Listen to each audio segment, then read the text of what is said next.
मैं बहुत सीधा साधा लड़का था। अपनी साइकिल से मैं रोज कॉलेज पढ़ने जाता था। मैंने ऐसा कोई सबक नहीं पढ़ा था जिसमें हवस की आग धधकती हो।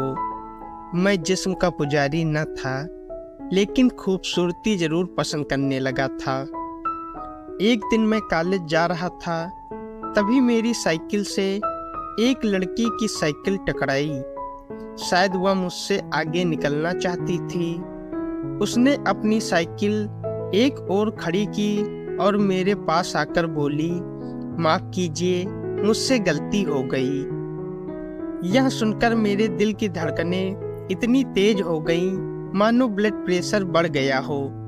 फिर उसने जब अपनी गोरी हथेली से मेरी कलाई को पकड़ा तो मैं उसमें खोता चला गया।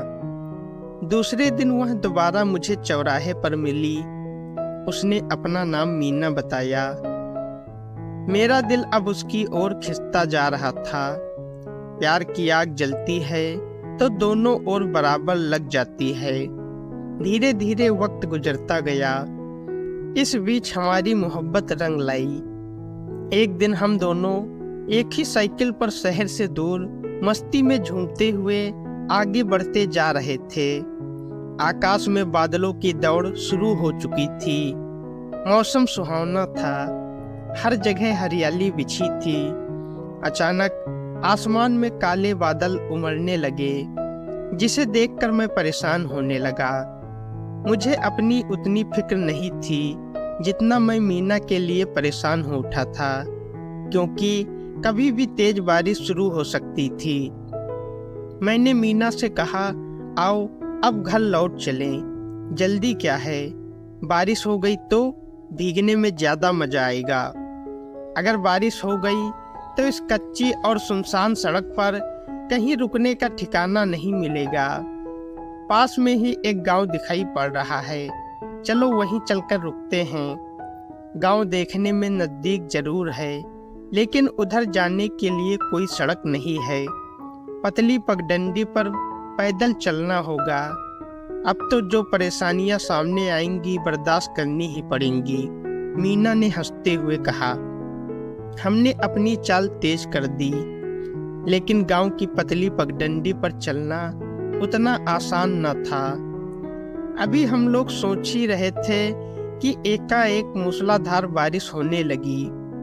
कुछ दूरी पर घास फूस की एक झोपड़ी दिखाई दी। हम लोग उस ओर दौड़ पड़े। वहां पहुंचने पर उसमें एक टूटा फूटा तख्त दिखाई पड़ा, लेकिन वहां कोई न था। हम दोनों भीग चुके थे।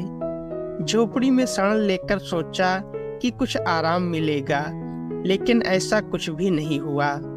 मीना ठंड से बुरी तरह कांपने लगी। जब उसके दांत किटकिटाने लगे तो वह बोली, मैं इस ठंड को बर्दाश्त नहीं कर पाऊंगी। कोई दूसरा उपाय भी तो नहीं है। तुम मुझे अपने आगोश में ले लो, अपने सीने में छिपा लो। तुम्हारे जिस्म की गर्मी से कुछ राहत मिलेगी, मीना ने कहा। मीना, हमारा प्यार अपनी जगह है, जिस पर मैं धब्बा नहीं लगने दूंगा, लेकिन तुम्हारी हिफाजत तो करनी ही होगी। कहकर मैंने अपनी कमीज उतार दी और उसे अपने सीने से चिपका लिया। जब मीना मेरी मजबूत बाहों और चौड़े सीने में जकड़ गई तो उसके होंठ जैसे मेरे होंठों से मिलने के लिए बेताब होने लगे थे। मैंने उसके पीछे अपनी दोनों हथेलियों को एक दूसरे पर रगड़कर गर्म किया और उसकी पीठ सहलाने लगा, ताकि उसका पूरा बदन गर्मी महसूस करे।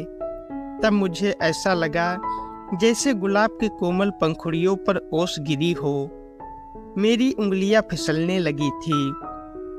आधे घंटे के बाद बारिश कम होने लगी थी। मीना मेरी बाहों में पूरी तरह नींद के आगोश में जा चुकी थी। मैंने उसे जगाना ठीक नहीं समझा। 1 घंटे बाद मैंने उसे जगाया, तब तक बारिश बंद हो चुकी थी। मीना ने अलग होकर अपने कुर्ते की चैन चढ़ाई और मुस्कुराते हुए पूछा, तुमने मेरे साथ कोई शैतानी तो नहीं की? मैं हंसा और बोला, हाँ, मैंने तुम्हारे होठों पर पड़ी बारिश की बूंदों को चूमकर सुखा दिया था। धत, थोड़ा रुककर वह कहने लगी, तुम्हारा सहारा पाकर मुझे नई जिंदगी मिली। ऐसा मन हो रहा था कि जिंदगी भर इसी तरह तुम्हारे सीने में लगी रहूं। हमारा प्यार अभी बड़ी नाजुक हालत में है।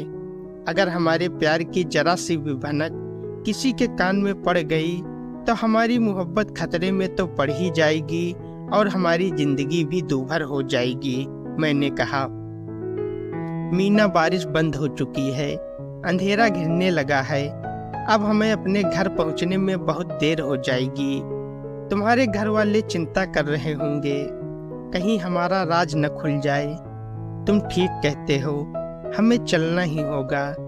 कुछ दिन कई वजहों से हम दोनों नहीं मिल सके, लेकिन एक शाम मीना मेरे पास सहमी हुई आई। मैंने उसके चेहरे को देखते हुए पूछा, आज तुम बहुत उदास हो। आज मेरा मन बहुत भारी है। मैं तुम्हारे बिना कैसे जी सकूंगी। कहीं मैं खुदकुशी न कर बैठूं, क्योंकि उसके सिवा कोई रास्ता नहीं सूझता। कहकर मीना रो पड़ी। ऐसा क्या हुआ? मेरे घर वालों को हमारे प्यार के बारे में मालूम हो गया है। अब मेरी शादी तय हो चुकी है। लड़का पढ़ा लिखा रईस घराने का है। अगले महीने की तारीख भी तय कर ली गई।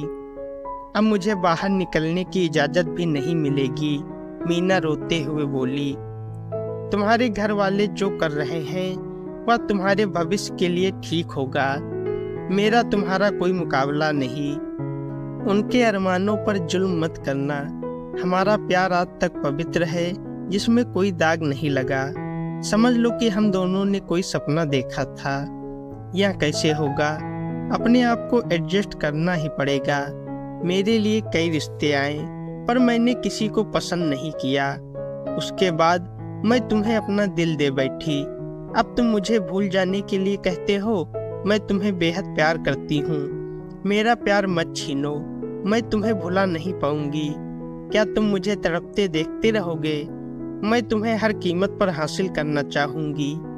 कुछ दिन हम लोग अपना दुखी मन लेकर समय बिताते रहे।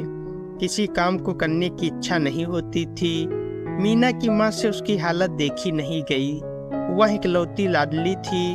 उन्होंने अपने पति को बहुत समझाया। मीना के पिता ने एक दिन हमारे यहाँ संदेशा भेजा, आप लोग किसी दूसरी शहर में दूर चले जाइए, ताकि दोनों लड़के लड़की का भविष्य खराब न हो। हमें दूसरे शहर में शिफ्ट होना पड़ा। 4 महीने तक हम एक दूसरे से नहीं मिले।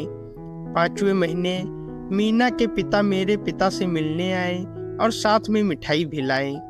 बाद में उन्होंने कहा, रिश्ता वही होगा जहां मीना चाहेगी, इसलिए 2 साल में उसकी पढ़ाई पूरी हो जाने पर विचार होगा। आप लोग दूर चले आए। हम दोनों की इज्जत नीलाम होने से बच गई, वरना ये आजकल के लड़के लड़की माँ बाप की नाक कटा देते हैं। मेरे पिता ने उनकी बातों को सुना और हंसकर टाल दिया। 1 साल बीत जाने पर मेरा चुनाव एक सरकारी पद पर हो गया और मेरी बहाली दूसरे शहर में हो गई। मेरे शादी के कई रिश्ते आने लगे और मैं बहाने बनाकर टालता रहा। आखिर में मेरे पिता ने झुंझलाकर कहा, अब हम लोग खुद लड़की देखेंगे, क्योंकि तुम्हें कोई लड़की पसंद नहीं आती।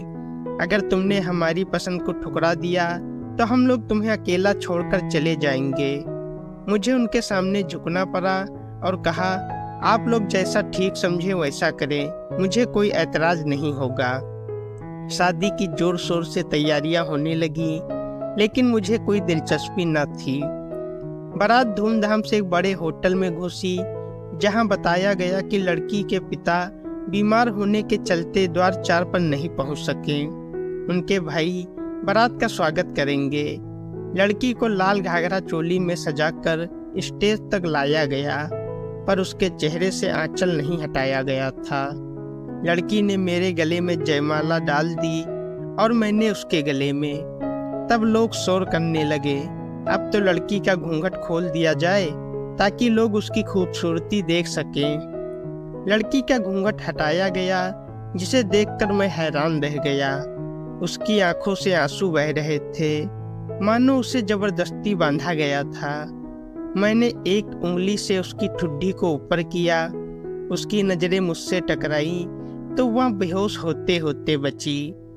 सुहाग रात में मीना ने मेरे आगोश में समाकर अपनी खुशी का इजहार किया। उसका प्यार जिंदा रह गया। मैंने उसके गुलाबी गाल पर अपने होंठ रखकर प्यार से कहा, मीना, तुम्हारे गालों पर अभी तक बारिश की बूंदें मोतियों जैसी चमक रही हैं। थोड़ा मुझे अपने होठों से चूम लेने दो। इतना कहकर हम दोनों एक दूसरे में समा गए।